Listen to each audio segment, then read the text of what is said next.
The report says that hate and extremism incidents are on the rise throughout the state, and a state agency corroborated this data from the Anti-Defamation League.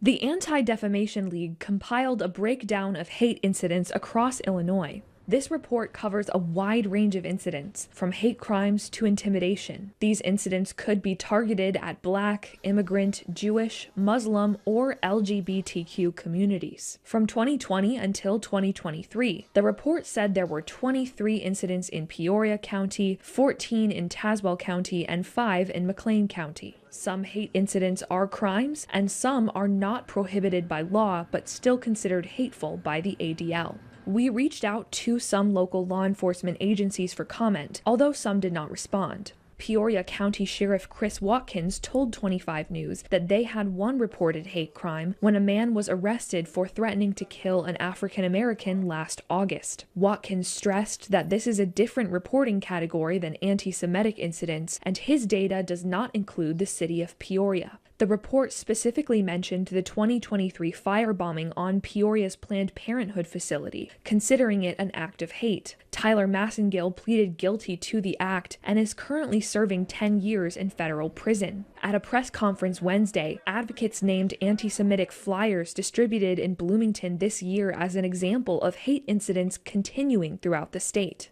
No one has been spared. In March, horrifically anti-Muslim flyers in Mokina. In February, it was anti-Semitic flyers in Bloomington.